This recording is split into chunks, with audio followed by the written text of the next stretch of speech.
जिएगा।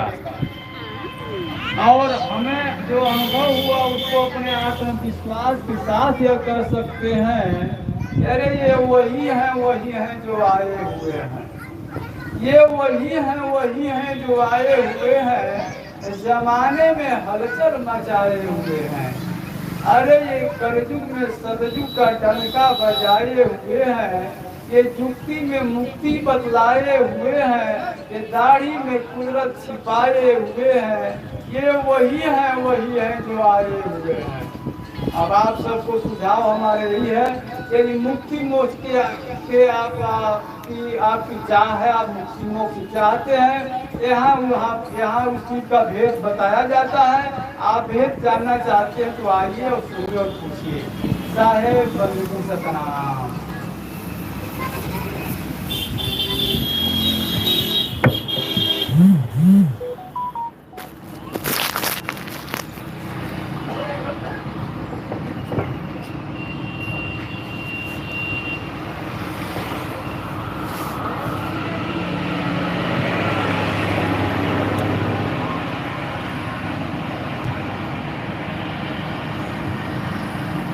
साहिब बंदी सतनाम।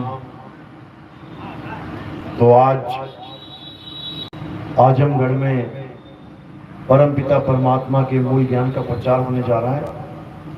बहुत बड़े भाग होते हैं उन जीवों के जो अपने पूरे जीवन काल में एक बार भी इस मूल ज्ञान को सुन पाते हैं, और उससे भी बड़े भाग होते हैं उन जीवों के जो इस मूल ज्ञान को थोड़ा सा भी समझ पाते हैं। क्योंकि सुनना आसान है, आए बैठे घंटा 2 घंटा सुन के चले गए, लेकिन इस ज्ञान को समझना बहुत मुश्किल है, बहुत मुश्किल है। ये किसी के समझ में नहीं आता जब तक परम पिता परमात्मा की दया ना बरस जाए, जब तक बंदी छोड़ की कृपा ना हो जाए, तब तक एक भी जीव ऐसा नहीं है जो इस मूल ज्ञान को समझ सके। बहुत मुश्किल है समझना। इसीलिए कबीर साहब ने बोला, लाखन में कोई समझ न पई है और कोटि मध्य जानेंगे, कहे कबीर सुनो भाई साधो, हमें बिरले हंस पहचानेंगे। कहते हमें कोई बिरला ही जान सकता है हम क्या है, सब क्या समझेंगे। कबीर साहब एक कवि थे, अरे जैसे बाकी आए वैसे कबीर साहब आ गए, जैसे बाकी आए माँ के गर्भ से वैसे कबीर साहब भी आ गए। ज्यादा से ज्यादा क्या मान लेंगे, अरे ये तो धर्म सुधारक थे, ये तो समाज सुधारक थे, ये तो कवि थे, अरे जुलाहा था वो, मुसलमान था जुलाहा वो। ऐसे करके कबीर साहब को बिल्कुल नीचे गिराने की कोशिश की जाती है। जबकि कबीर साहब समझा रहे हैं, संतो अविगत से चला आया, कोई मेरा भेद मरम ना पाया, ना हम लीना गर्भ बसेरा, बालक होए दिखलाया, संतों अविगत से चला आया। वो तो समझा रहे हैं कि मैं अविगत से चल के आया हूं, लेकिन मुझे समझना ये सबके बस की बात नहीं। तो इसीलिए आज कबीर साहब के ज्ञान को भी और कबीर साहब को भी अच्छे से समझेंगे, ताकि हमारा ये जन्म ऐसे ही बर्बाद ना हो जाए जैसे बाकियों का हो रहा है। आए, खाए पिए और चले गए, इससे कुछ होने वाला नहीं है। 84 की टिकट कट जाएगी, लख 84 में जाना पड़ेगा, क्योंकि वहीं से आए हैं। कहां से आए आप लोग? कोई कहेगा मैं मऊ से आया हूँ, कोई कहेगा मैं बलिया से आया हूँ, कोई कहेगा मैं कहीं से आया हूँ। अरे दुनिया में कहां से आए हो ये समझ लो। तो कह रहे आए हो तुम जहां से, कहां से, आना जाना तुम्हें कहां है, आए हो तुम कहां से, जाना तुम्हें कहां है। अरे इतना बस विचार लो, हो गया भजन, मन की तरंग मार लो, बस हो गया भजन, आदत बुरी सुधार लो, हो गया भजन। साहिब कह रहे हैं ये राम राम राम राम, ये अल्लाह अल्लाह वाहिगुरु वाहिगुरु करने की जरूरत नहीं है। क्या करना है, बस ये जान लो कि तुम आए कहां से हो और तुमने जाना कहां से। इसके अलावा और कुछ करने की जरूरत नहीं पड़ेगी। तो इसी को मूल ज्ञान कहते हैं। मूल यानी ये पूरा पेड़ कहां से निकला है? बीज में से। बस बीज को जानो कि ये पेड़ कहां से आया है, समझ लो तो सारा खेल सुलझ जाएगा। तो आज इसी ज्ञान का उजागर किया जाएगा और मालिक से अरदास करेंगे कि हर एक जीव जितने भी यहाँ बैठे हैं सबको मेरी एक एक बात समझ में आए, ताकि इस भवसागर से सब पार हो सके, सबका कल्याण हो, सबका कल्याण हो। तो आज का सत्संग शुरू करने से पहले परमपिता परमात्मा के नाम पे जयकारा लगाएंगे और फिर सत्संग शुरू करेंगे। बोलिए परमपिता परमात्मा की, सदगुरु बंदी छोड़ कबीर साहिब की, सभी संतों की, सभी भक्तों की, सदगुरु मदनपति साहिब की, सदगुरु धूलमपति साहिब की, सदगुरु विराटपति साहिब की, कलीनापुर धाम की, सभी संतों की, सभी भक्तों की, आज के आनंद की, सकल हंस को बंदगी, साहेब बंदगी, सतनाम सतनाम।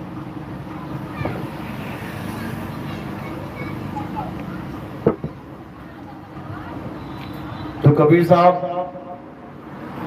इस दुनिया में आते हैं संदेशा देने के लिए। किसका संदेशा देने के लिए? उस शब्द गुरु का, उस परमपिता परमात्मा का। क्या संदेशा देने के लिए? कि बहुत बहुत बहुत जन्म बीत गए भाई, अब तो वापस आ जाओ। इस माया की नगरी में रहते रहते माया में ऐसे लिप्त हो गए कि अब माया छूटने का नाम नहीं ले रही है। इस माया की नगरी में किसी को सुख नहीं है, क्षणिक सुख है। अगर असली सुख चाहिए, असली आनंद चाहिए तो घर वापसी आ जाओ। साहिब समझा रहे हैं, रहना नहीं देश बेगाना है। हमें समझा रहे हैं, कह रहे तुम यहाँ बस गए हो, आके खुद भी बसे हो, अपने बेटे को भी बसाना चाहते हो, अपने पोते को भी बसाना चाहते हो, पूरा वंश चलाना चाहते हो। इस माया की नगरी में ना तुम छूट पा रहे हो, ना तुम अपने बच्चों को छुड़ा पाओगे। सब यहीं पैदा होंगे, यहीं मरेंगे। कोई सड़क पे किसी एक्सीडेंट में मर जाएगा, कोई खेतों में पानी लगाता लगाता अटैक आ जाएगा, वहीं गिर जाएगा, कोई जंगल में खो गया तो वहीं जानवर नोच नोच के खा लेंगे, कोई आग में जल के मर जाएगा, कोई पहाड़ से गिर के मर जाएगा, कोई मकान में दब के मर जाएगा। अभी भूकंप आया, कितने लोग दब के मर गए बेचारे। तो भैया ये नगरी किसी परमात्मा की नहीं है, ये काल भगवान की नगरी है। और हर इंसान की उसने उम्र लिख रखी है कि इतनी उम्र हो जाएगी तब खाएंगे, अच्छे से खाएंगे इसको। इसीलिए आप देखोगे कोई बस का एक्सीडेंट हो जाए, कुछ हो जाए तो क्या लिखते हैं, 50 लोग काल के मुंह में चले गए। अब लिख तो दिया काल के मुंह में चले गए, लेकिन इन लोग से पूछ ले कोई, भैया ये काल है क्या, है कौन ये काल, इसके मुंह में चले गए, ये कौन है जो हम सबको खा रहा है? जवाब नहीं मिलेगा किसी को। बस लिखने में आता है कि काल के मुंह में चले गए। कबीर साहब इसी काल का भेद बताने के लिए आते हैं संसार में कि इस काल को समझ लो भाई, ये काल बहुत शातिर है। ये खुद ही आग लगा के, खुद ही तुम्हें जला के, खुद ही मलहम लगाने वाला इंसान है। समझ लो, जैसे नेता होते हैं ना, खुद ही झोपड़पट्टी में आग लगवा दी और खुद ही फोन कर दिया फायर ब्रिगेड को, भागी आ रही है गाड़ी और वहां पे पाइप लेके आग बुझाने में लगा हुआ है। अब लोग फोटो खींच खींच के डाल रहे हैं अखबारों में कि मंत्री जी ने आग बुझाई। अरे मंत्री जी ने ये आग लगाई थी, मंत्री नहीं आग लगाई, मंत्री नहीं आग बुझाई तो क्या क्या महान काम कर दिया? इसमें कोई महानता हो गई क्या? इसी प्रकार इस तीन लोक का भगवान है और गा भी रहे हो, मारने वाला है भगवान, बचाने वाला है भगवान। वो खुद ही मार रहा है और खुद ही बचा रहा है, और हम जैसे मूर्ख उसकी महिमा गा रहे हैं। खुद ही गोली मार रहा है हिरण की और खुद ही भाग के उसकी मरम पट्टी कर रहा है। बताओ, ऐसा भगवान होता है क्या? ऐसा भगवान तो हमने कभी नहीं देखा। ऐसा तो नेता होता है, नेता करता है ऐसे कांड। पहले आग लगा देगा, दंगा भड़का देगा शहर में, फिर कहेगा मैं ठीक करता हूं, कोई बात नहीं, वेट करो, इंतजार करो। तो भाई ऐसे भगवानों से ना तो किसी को मुक्ति मिलने वाली है और ना ही ऐसे भगवान से किसी को सुख शांति मिलने वाली है, क्योंकि जब मारने वाला ही वही है तो तुम अरदास किससे कर रहे हो बताओ? जबकि असल क्या है, बचाने वाला मारने वाले से बड़ा होता है। बचपन में पढ़ा है ना, एक राजकुमार ने तीर मारा हंस के तीर लगा, हंस दूर जाके गिर गया। उसी राजा का दूसरा राजकुमार वो भाग के गया, उस हंस को उठाया, मरहम पट्टी करी, उसको दवा दुआ लगाई, तो जिसने तीर मारा कहता हंस मेरा है, वो कहता नहीं हंस मेरा है। राजा के पास चले गए, तो राजा ने जब कहानी सुनी पूरी तो क्या निर्णय दिया कि मारने वाले से बचाने वाला बड़ा होता है। तो हंस किसको मिल गया? बचाने वाले को। पर यहाँ तो दुविधा ये है कि मारने वाला भी वही है और बचाने वाला भी वही है। वहां तुम क्या करोगे? वहां तुम मूर्ख बनोगे केवल, और कुछ नहीं कर सकते। और मूर्ख बना ही रखा है सबको। इस शातिर शिकारी का नाम क्या है? अलख निरंजन। ये है शातिर खिलाड़ी, इस दुनिया का मालिक, इस तीन लोक का मालिक। नजर घुमा के देखो जरा, पेड़ पौधे, छोटी छोटी घास, कोई गेहूं बाजरा ज्वार गन्ना, ये क्या है? ये जीव है मालिक के। कहां फंसा रखा है इनको? देखो कैसे पेड़ बना रखा है, देखो बकरी बना रखी है, देखो सुअर बना रखा है, देखो मुर्गे बना के घुमा रखा है सबको। ये मालिक के अविनाशी जीव की हालत है ये।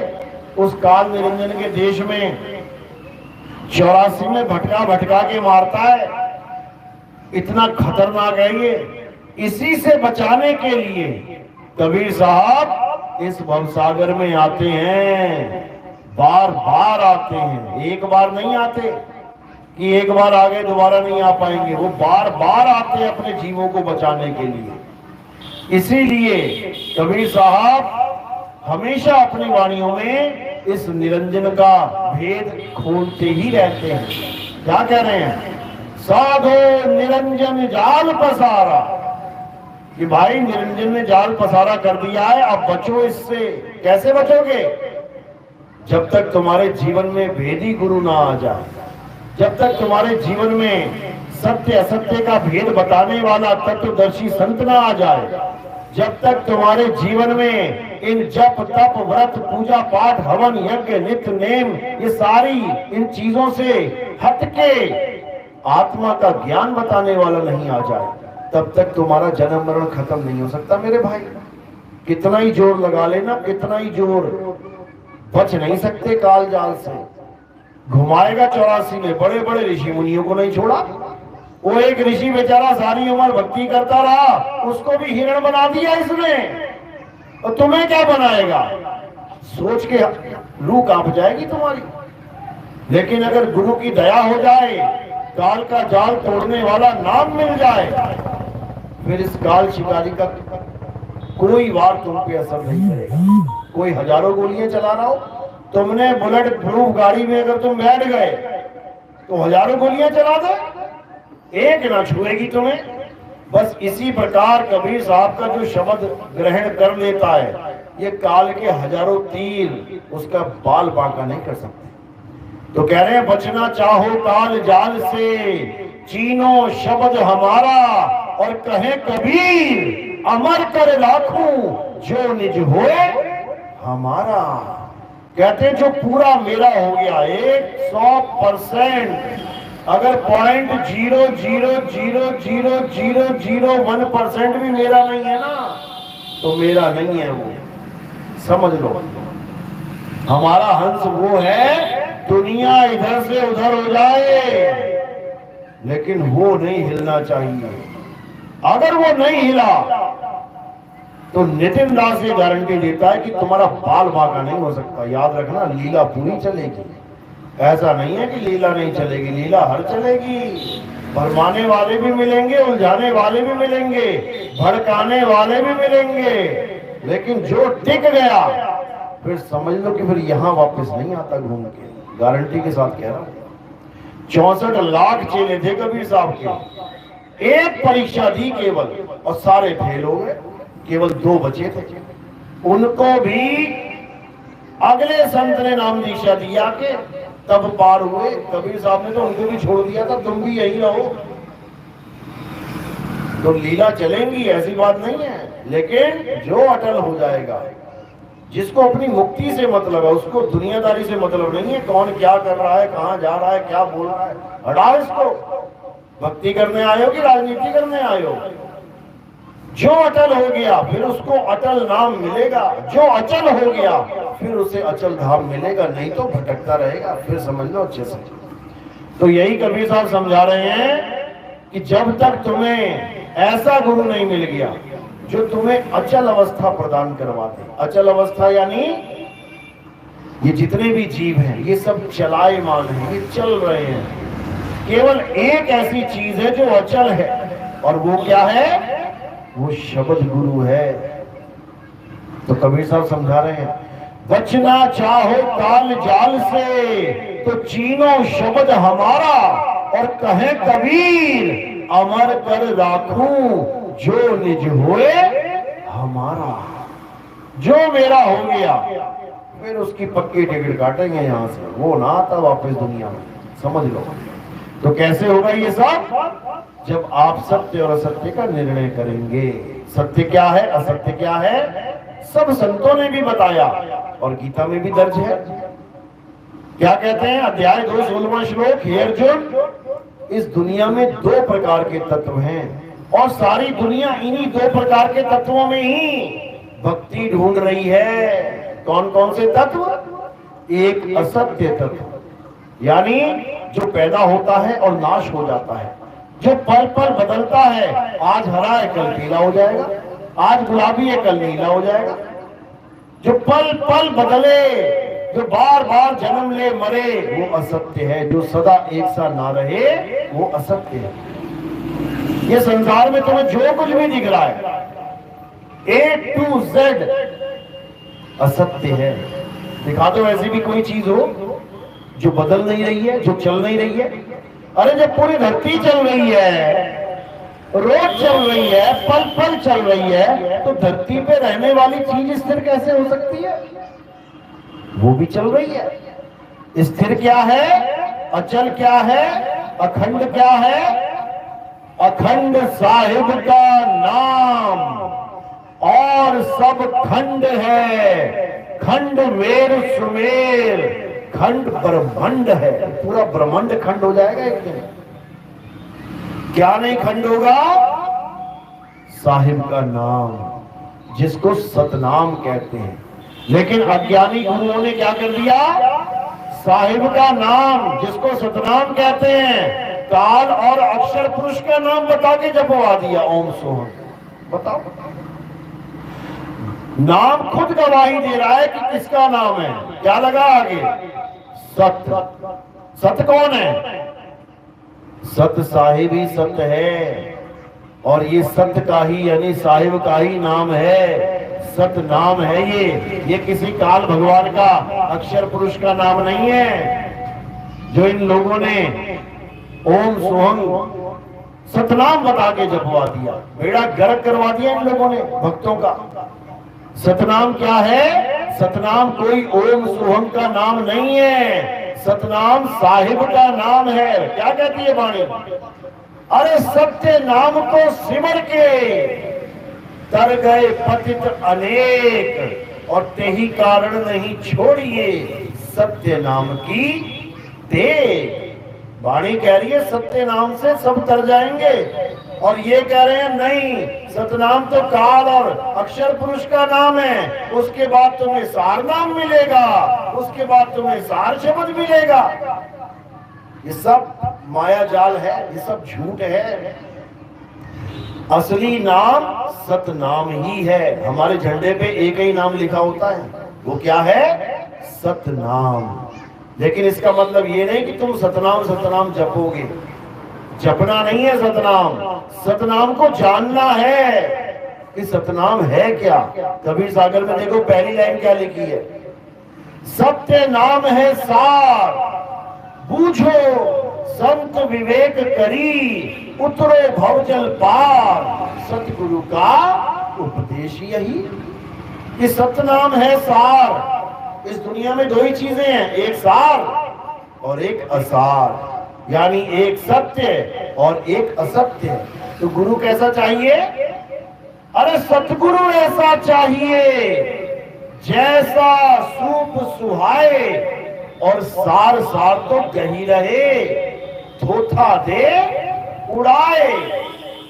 ऐसा सतगुरु चाहिए जो सार सार तो ग्रहण करवा दे और थोथे को उड़ा दे। तो क्या है थोथा, क्या है सार? अच्छे से समझ लो। ये काया माया ये सब थोथा ज्ञान है। ये मंदिर मस्जिद गुरुद्वारे ये थोथा है। ये मंत्र जाप, ये तंत्र विद्या, ये भूत प्रेत की पूजाएं, ये सब वशीकरण, ये सब थोथा ज्ञान है।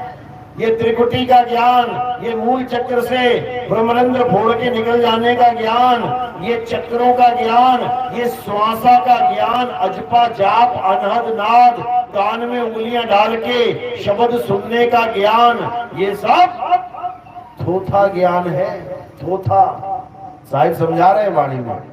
अरे मौको कहां ढूंढे रे बंदे, मैं तो तेरे पास में, ना मंदिर में, ना मस्जिद में, ना काबे कैलाश में, ना मैं जप में, ना मैं तप में, ना एकांत निवास में। इन किसी भी जगह पे मैं नहीं हूं। अरे ना मैं त्रिकुटी भंवर गुफा में और नहीं श्वासों की श्वास में, खोजी हुए तुरंत मिल जाऊं एक पल की तलाश में। और कहे कबीर सुनो भाई साधो, मैं तो हूं विश्वास में। कह रहे जब भेदी गुरु मिल जाएगा तो एक पल में भेद समझ में आ जाएगा कि मेरा मालिक बैठा है तो कहां बैठा है। गुरबाणी क्या कहती है? प्रभु का सिमरन सबसे ऊंचा। प्रभु का सिमरन कहां है? सबसे ऊंचा। जब भेद समझ में आएगा, गुरु तुम्हारे जीवन में आएगा, तब तुम्हें पता लगेगा सबसे ऊंचा क्या है, कहां है।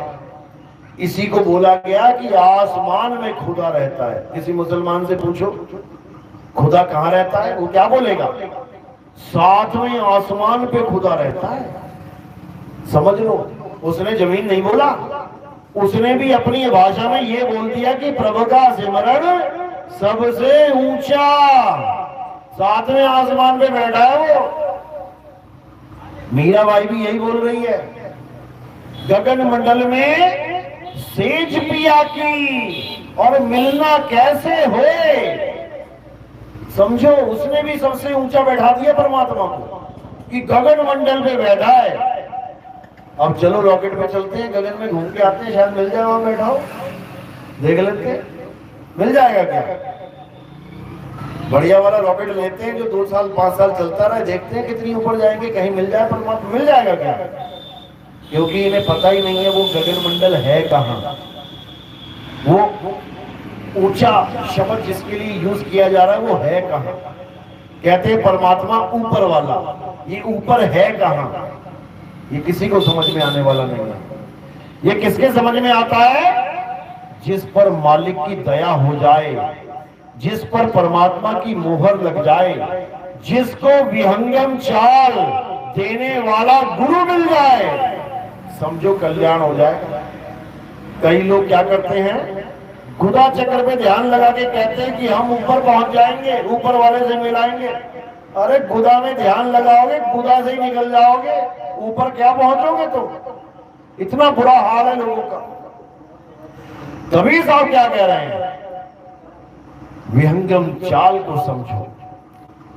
क्या बता रहे हैं? शब्द विहंगम चाल हमारी, और कहे कबीर सतगुरुदई तारी। खुले कपाट शब्द झनकारी और पिंड अंड के पार, सो देश हमारा है कर नैनो दीदार, महल में प्यारा है। साहिब कह रहे हैं विहंगम चाल पकड़ो, सीधी डायरेक्ट फ्लाइट। ये इन चक्करों में ध्यान मत लगाने लग जाना। अगर तुमने एक भी चक्कर में ध्यान लगा लिया नीचे से ऊपर तक, अगर एक भी चक्कर की रस्सी पकड़ ली तो तुम कभी विहंगम चाल को प्राप्त नहीं कर पाओगे। एक बार तुम चींटी बन गए, एक बार तुम मकड़ी बन गए, एक बार तुम मछली बन गए तो तुम कभी पक्षी नहीं बन पाओगे। याद रखना, फिर जो गुरु ने पकड़ा दिया ना वही पकड़ पकड़ के निकलेगा समय सारा। और जिसने गुदा चक्र पकड़ा दिया फिर वो वही रास्ते चलेगा जहाँ रामपाल जी लेके जा रहे थे, जहाँ पर ये योगी सिद्ध लेके जा रहे थे। गुदा चक्र, फिर स्वाद चक्र, फिर नाभि चक्र, फलाना चक्र, ढिकाना चक्र, ऐसा घन चक्कर बन जाओगे कि चक्कर में ही पड़े रहोगे। तो क्या करना है, सारे चक्रों को त्याग के कहाँ ध्यान धरना है, शब्द में ध्यान धरना है। हमारी साधना किसी चक्कर वक्कर की साधना नहीं है कि तुम सोच रहे हो नहीं गुदा चक्र से पकड़ के भी वहां पहुंच जाऊंगा जहां नितिन दास बता रहा है। तुम्हारा अब्बू नहीं पहुंच पाएगा वहां पे, समझ लो, कोई नहीं जा सकता वहां पे, क्योंकि तुम आधार लेके भक्ति करना चालू करती है। और सारस्वत की भक्ति निराधार है, समझ लो। आधार और निराधार इन दोनों में जमीन आसमान का अंतर है। आधार से कौन चलता है, चींटी, मकड़ी, मछली आधार से चलेंगे। चींटी दीवार का आधार लेगी, मकड़ी जाल का आधार लेगी, मछली पानी का आधार लेगी, और पक्षी किसका आधार लेगा, किसी का आधार नहीं लेगा। पक्षी विहंग है, इसीलिए उसकी चाल को विहंगम चाल कहा जाता है। क्या कह रहे गरीबदास जी महाराज, कह रहे सतगुरु के लक्षण कहूं अचल विहंगम चाल, हम अमरापुर ले गए ज्ञान शब्द सरघाल।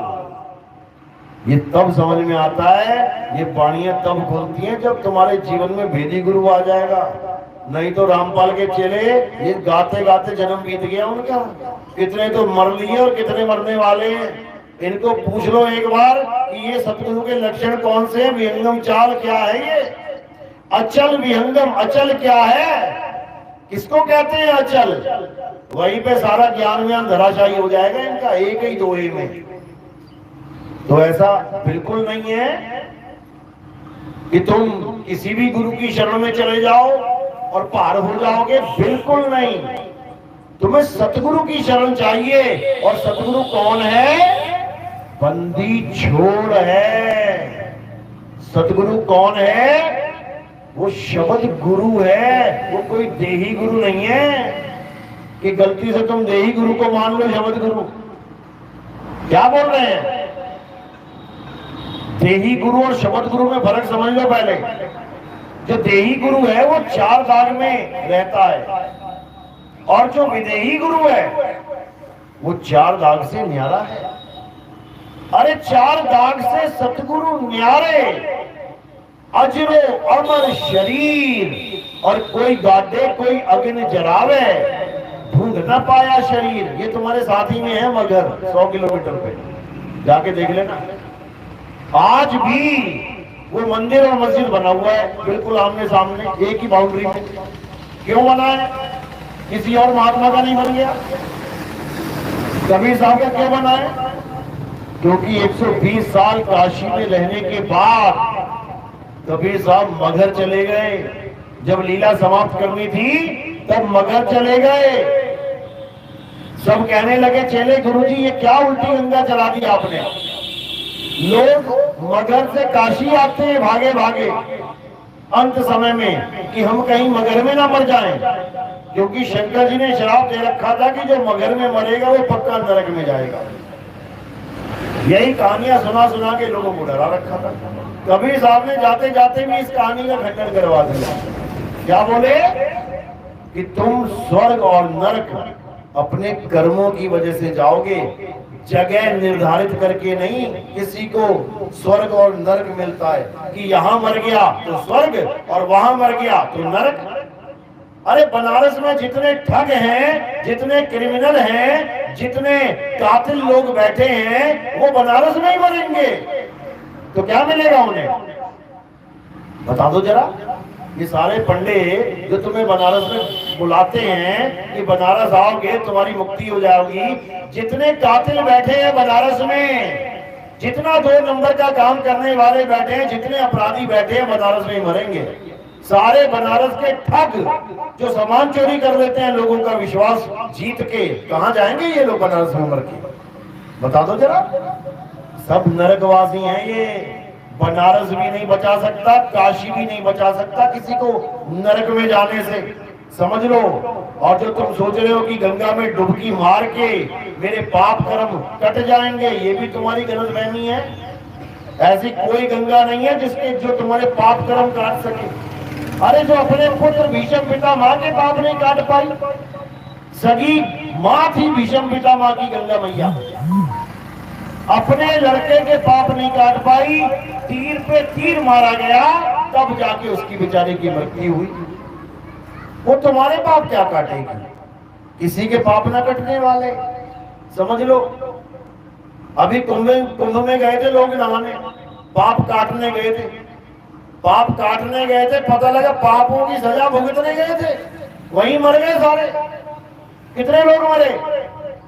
अगर पाप काटते तो सुखी होके आते घर की, हमारे पाप कट गए। अरे तुम्हें तो सजा हो गई, वहां पे मृत्यु दंड मिल गया। तो भैया कैसी गंगा है ये कैसा धर्म है भाई? उन जिन लोगों को बुलाया वो बेचारे मरे, अब सब बाबा लोग कह रहे हैं उनकी मुक्ति हो गई। पैरों के नीचे से कुचले जाने पे मुक्ति होती है क्या? ये तो हमारे संतों का संदेश नहीं था भाई।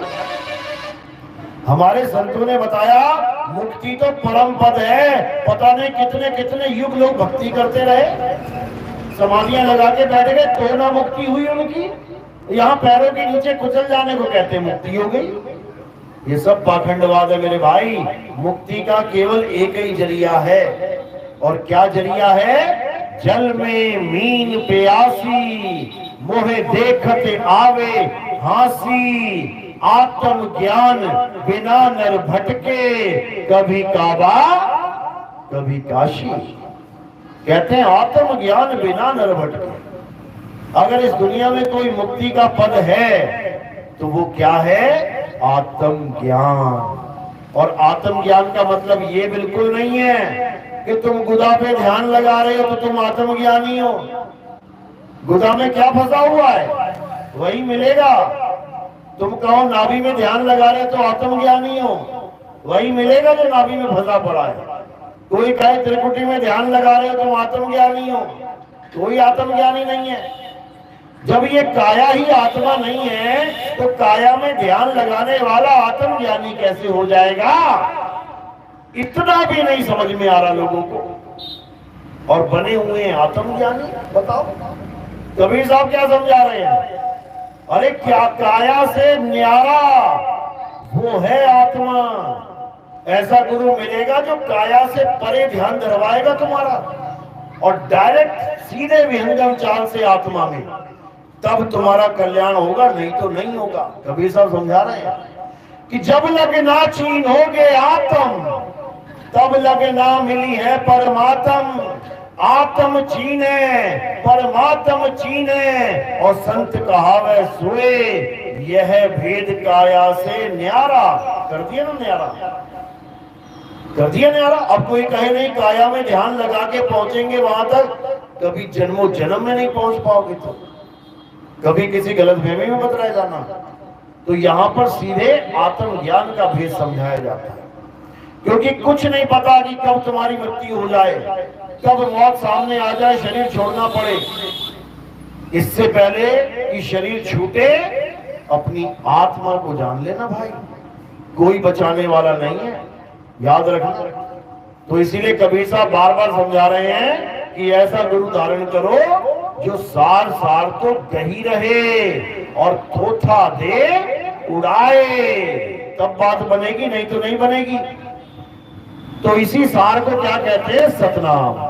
कबीर साहब समझा रहे हैं सत्य नाम है सार, बूझो संत विवेक करी। पहले तो तुम्हारा विवेक जगाना पड़ेगा।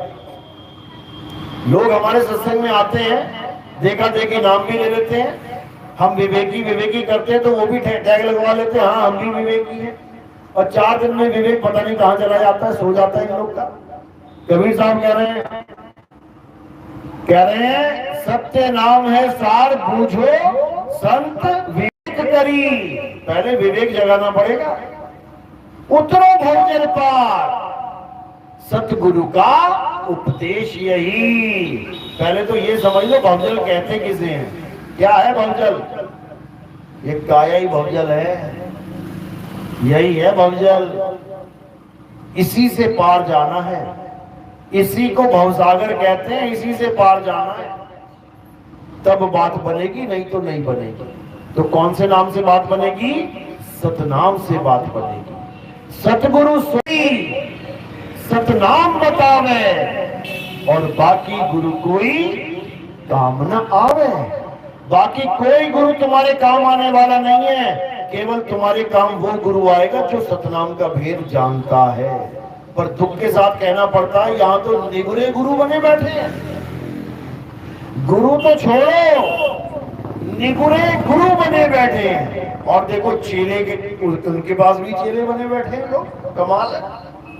कबीर साहब कहते हैं निगुरा परसे और गुरुमुख पावे, और ढोल बजा के और नरक को जावे।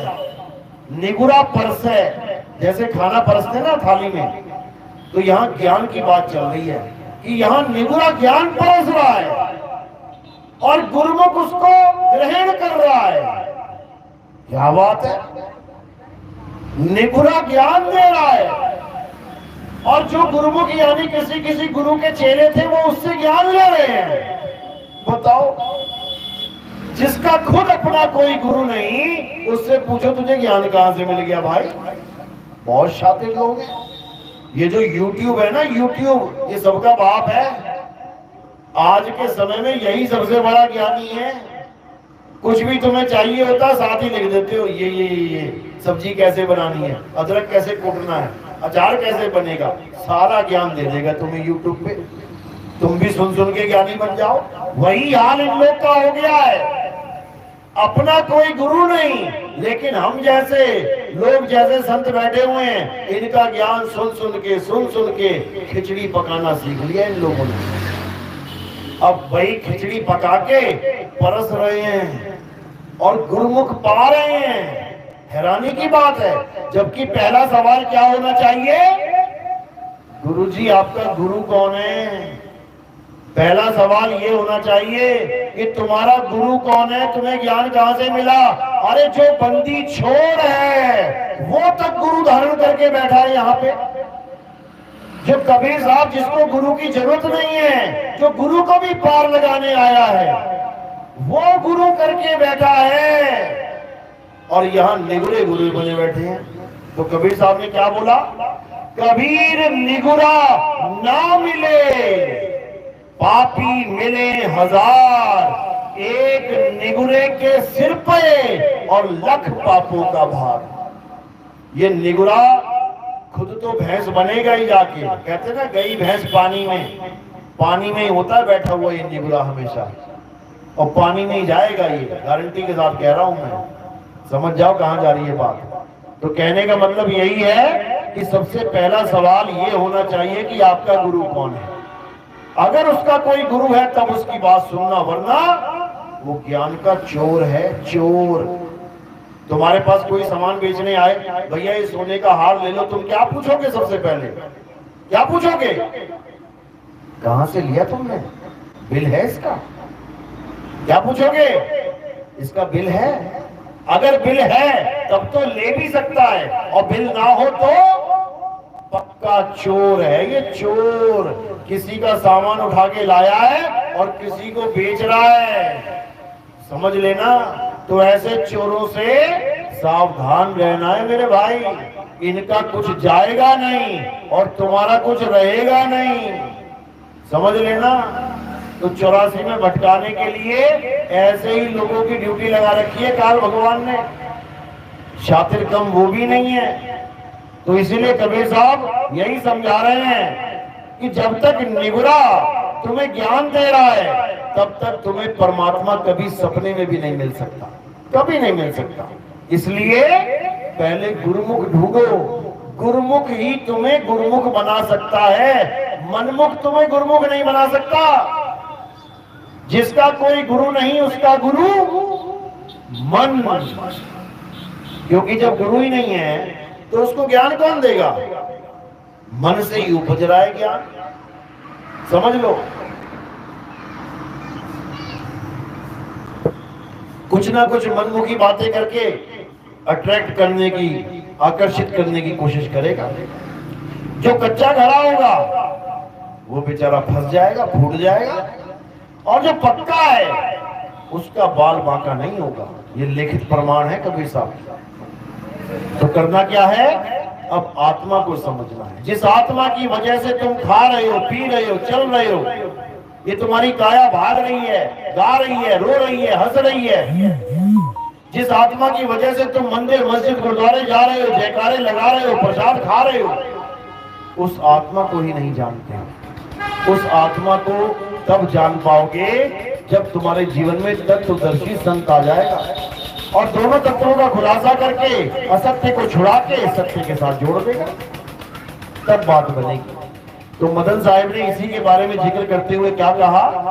हालांकि मदन साहिब की ये वाणी है, बड़ी प्रसिद्ध है, बहुत से पंथों में इसको यूज किया जाता है, लेकिन दुख के साथ कहना पड़ता है कि जिन लोगों ने मदन साहिब की ये वाणी यूज करी अपने ग्रंथों में, उन्होंने ही मदन साहिब का नाम गुप्त कर दिया, हटा दिया वहां से, और क्या लिख दिया कि ये गुरु ग्रंथ साहब की वाणी है। कौन सी वाणी है? सोई गुरु पूरा कहावे, जो दो अक्षर का भेद बतावे, एक छुड़ावे एक लखावे, तब प्राणी निज घर को जावे। यानी ऐसा गुरु मिल गया जो तुम्हें दो प्रकार के अक्षरों का भेद बता दे। एक ये 52 अक्षर जो जीव के द्वारा, कंठ के द्वारा प्रकाशित होते हैं, और एक वो आदि अक्षर जिसमें बिना जीव, बिना कंठ, बिना मुख के उसका काम चलता है। तो कह रहे हैं दो प्रकार के अक्षरों का भेद समझा के नकली वाले अक्षर छुड़वा देगा और असली वाला अक्षर यानी आदि अक्षर लखा देगा। तो जो अक्षर जीव के आधार से चल रहे हैं उनको छुड़वा दिया जाएगा। 52 अक्षर जीव आधारा, जीव से बोलने वाले सारे नाम छोड़ दो। जितने भी नाम तुम बोल सकते हो भगवानों के, इस जीव से, इस मुख से, कंठ से छोड़ दो। जो भी नाम तुम्हें पता है छोड़ दो। तो कह रहे 52 अक्षर जीव आधारा, आदि अक्षर जीभ्या से न्यारा।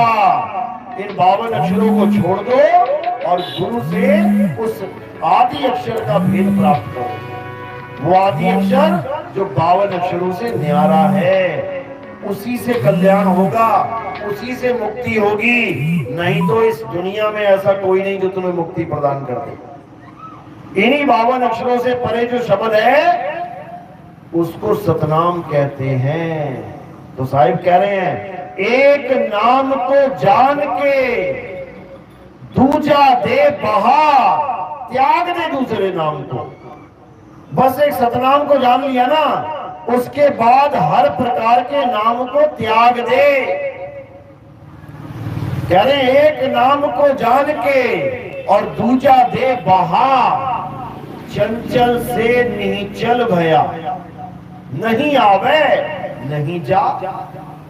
चंचल से नीचल भया, चंचल यानी जो चंचल मन कहते, कभी इधर कभी उधर कभी उधर, ऐसे ही ये 84 चल रही है, कभी इधर पैदा हो गया, कभी उधर पैदा हो गया, कभी उधर पैदा हो गया। चंचल से नीचल, नीचल यानी अचल, अचल हो जाओगे। किसी की हिम्मत नहीं जो 1 सेंटीमीटर भी हिला के दिखा दे। वो ऐसा शब्द है, ऐसा शब्द है, ऐसा नाम है। तो कहते हैं एक नाम को जान के दूजा दे बहा, और चंचल से नीचल भया, नहीं आवे नहीं जा। अब कौन सा नाम जान के वो भी समझ लो।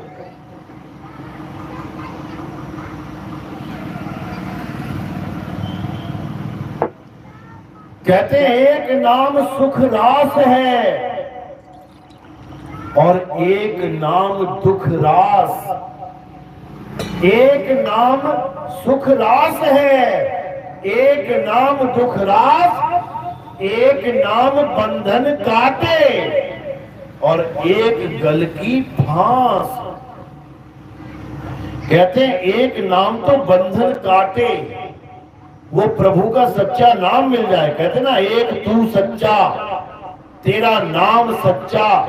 ये भी बता दो भैया कौन सा नाम सच्चा, कौन सा नाम सच्चा? हजारों नाम भगवान के बना रखे हैं, उसमें से सच्चा नाम कौन सा है? कोई भी ले लो, सब सच्चे हैं। ऐसा बिल्कुल नहीं है। परमात्मा और उसका नाम ये दोनों एक ही चीज है, अलग अलग नहीं है। समझ लो, परमात्मा और उसका नाम एक ही चीज है, उसी को जानना है। तो एक नाम को जान के, यानी सत्य नाम को जान के दूजा दे बहा। ये जितने 52 अक्षरी नाम है बहा दे इन्हें। निरंजन ओंकार रारंकार सोहंग सतनाम बहा दो इन्हें। ओम कलियम हरियम शरियम सो बहा दो इन्हें। ये जितने भी धर्मों पे नाम जपने में लगे सबको बहा दो और किसको जान लो? आत्म तत्व को जान लो। हे अर्जुन, अध्याय 3 17वां श्लोक। जो अपनी आत्मा में रमण करते हैं, जो अपनी आत्मा में तृप्त हैं, जो अपनी आत्मा में संतुष्ट हैं, किसी नाम में नहीं बोला कि राधे राधे राधे में संतुष्ट हो जाओ, कि राम राम राम जपने में संतुष्ट हो जाओ। मुसलमान है तो अल्लाह अल्लाह अल्लाह जपने में संतुष्ट हो जाओ। ईसाई है तो गॉड गॉड में संतुष्ट हो जाओ। सरदार है, सिख है तो वाहिगुरु वाहिगुरु में संतुष्ट हो जाओ। ये नहीं बोला गया। क्या बोला?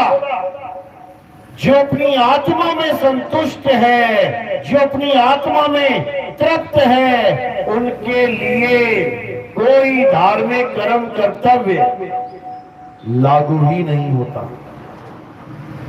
उनको कोई नाम जपने की जरूरत नहीं। उनको किसी मंदिर मस्जिद गुरुद्वारे में जाके थाली घुमा के पूजा करने की जरूरत नहीं। उनको किसी भी तीर्थ व्रत, किसी भी पहाड़ की परिक्रमा करना, नदियों की परिक्रमा करना, इन किसी भी चीज की जरूरत नहीं। किसी भी चीज की। अगर उसे अपनी आत्मा का भेद मिल जाए तो उसे अपनी काया में ध्यान लगाने की भी जरूरत नहीं। अगर उसे अपनी आत्मा का भेद मिल जाए तो फिर क्या करना है? आठों पहर अपनी आत्मा में ध्यान धरना है, अपनी आत्मा को जानना है। जिसने अपनी आत्मा को जान लिया, समझ लो कि उसने परमात्मा को जान लिया। और जो अपनी आत्मा को नहीं जान पाया, अब समझ लो 84 का चक्कर शुरू होने वाला है। जैसे ही उसकी मृत्यु होगी, उसको नाना प्रकार की योनियों में भ्रमण करना पड़ेगा।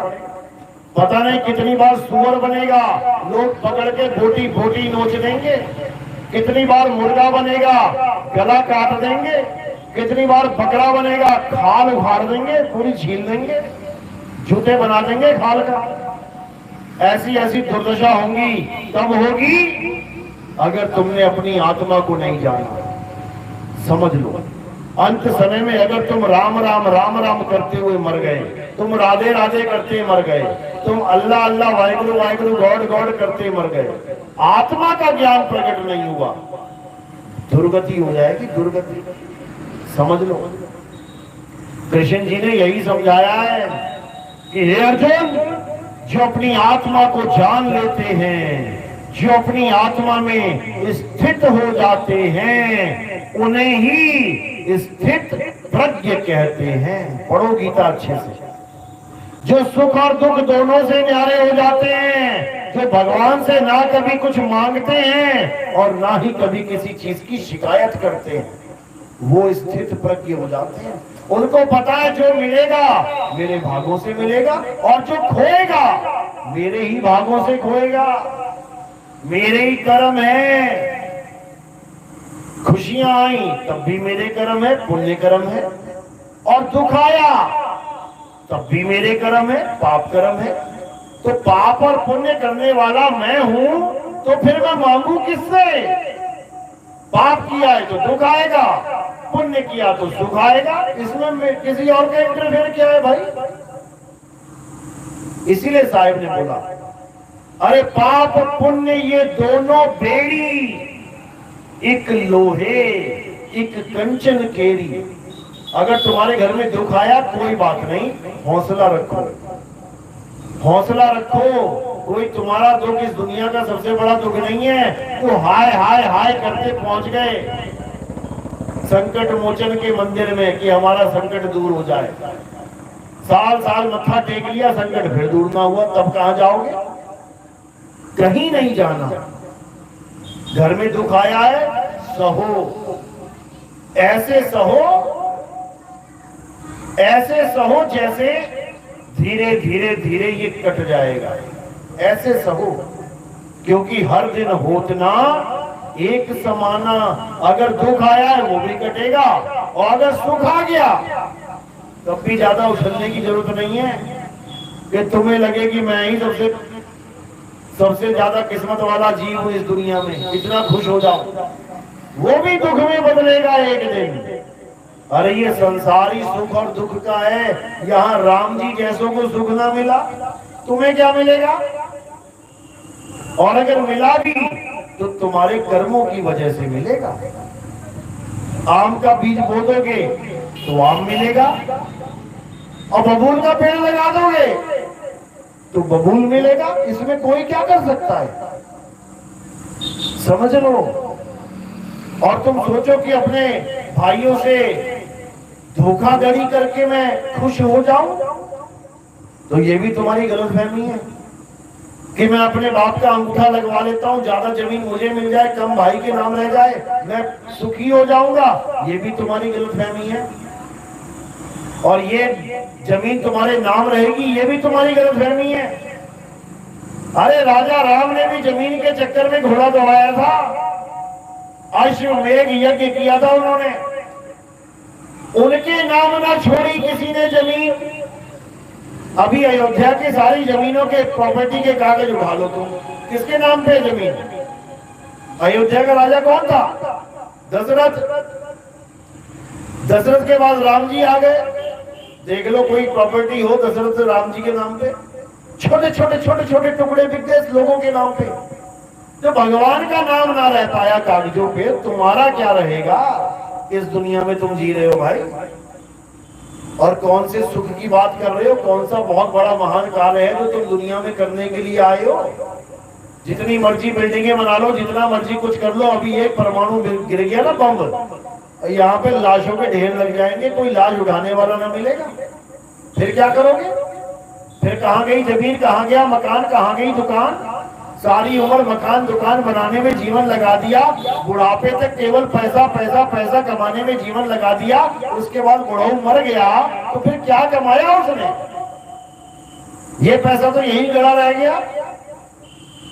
तो कबीर साहब समझा रहे हैं, कबीर वो धन संचिए जो आगे को होए, और सिर पे उठा के गाठड़ी जात ना देखा कोई।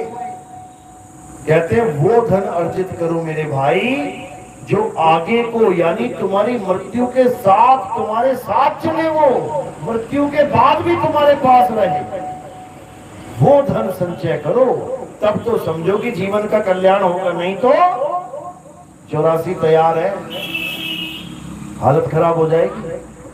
तो यही कबीर साहब समझा रहे हैं, लख 84 भुगत के पापे अटके आए, और अब की पासा ना पड़ा तो फिर 84 जाए। वापिस 84 की टीट कट जाएगी। और फिर यहाँ पे कोई गुरु चेला पहचान नहीं पाएगा कि मेरा चेला बकरा बना घूम रहा है, कसाई के यहाँ बंधा हुआ है, कोई न जानेगा। पूछ के देख लेना कि जितने चेले मर गए हैं वो कहाँ हैं गुरु जी इस वक्त? जाओ दिखा लो हमें भी जरा कहाँ पे। तुम तो पहुंचा सकते हो, सतलोक ले जा सकते हो, हमें भी ले चलो जरा दिखा दो। वही धराशायी हो जाएगा सारा काम। तो अब क्या करना है?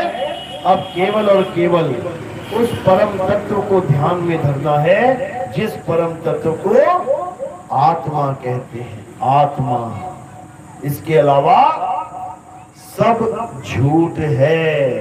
चलो तो आज का सत्संग यही समाप्त करते हैं और मालिक से अरदास करते हैं कि ये सत्संग आपको जरूर समझ में आए। और आगे का ज्ञान समझना है तो हमारे सत्संग YouTube चैनल कहत कबीर सुनो भाई साधो नितिन दास, आप ये लिखेंगे आ जाएगा, या फिर आप लिखेंगे नितिन दास के सत्संग, हजारों सत्संग आ जाएंगे आपके सामने। बस सुनते जाओ सुनते जाओ सुनते जाओ और अपना कल्याण करते जाओ। सारे भरम भूत सब दिमाग में से निकल जाएगा और केवल एक चीज रह जाएगी जिसे सतनाम कहते हैं, परमात्मा का नाम कहते हैं। तो अब आरती का समय है। आरती कैसे करते हैं समझ लो। हमारे यहाँ किसी फोटो, कैलेंडर, किसी पत्थर, किसी भी प्रकार की मूर्ति की आरती नहीं होती। हमारे यहाँ किसकी आरती होती है? हमारे यहाँ गुरु की आरती होती है। हमारे यहाँ जीवित आत्मा की आरती होती है।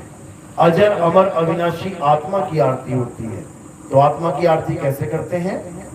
थोड़े से फूल उठाने हैं आपने, मेरे सिर के ऊपर रख देने हैं। सिर के ऊपर क्यों रखे? क्योंकि पैर के अंगूठे से लेके सिर की चोटी तक ये क्या है? नाशवान शरीर। तो आपने ये फूल कहाँ रखे? नाशवान शरीर से परे। जब नाशवान शरीर से परे आपने फूल रख दिए तो ये किसके लिए समर्पित हो जाते हैं? आत्म देव के चरणों में समर्पित हो जाते हैं। आरती आत्म देव की होगी। और कोई प्रचार प्रसार में योगदान करना चाहता है तो सेवा में कुछ देना चाहेगा तो वो केवल चरणों में रखना है। कोई बंधन नहीं है, बिना सेवा दिए भी आप आरती कर सकते हैं, ऐसा कोई नहीं है। लेकिन जो देना चाहेगा उसका नियम क्या है कि पैरों में ही सेवा आनी चाहिए। कहते हैं माया का स्थान संतों के चरणों में है और फूलों का स्थान संतों के शीश पे। तो आज का सत्संग यही समाप्त करते हैं। बोलिए परमपिता परमात्मा की, सदगुरु बंदी छोड़ कबीर साहेब की, सभी संतों की, सभी भक्तों की, आज के आनंद की, सत्संग कराने वालों की, इनके माता पिता की, इनके बाल गोपाल की, इस गांव नगर बस्ती की, आज के आनंद की, सकल हंस को बंदगी, साहेब बंदगी, सतनाम सतनाम। आरती लगा लो।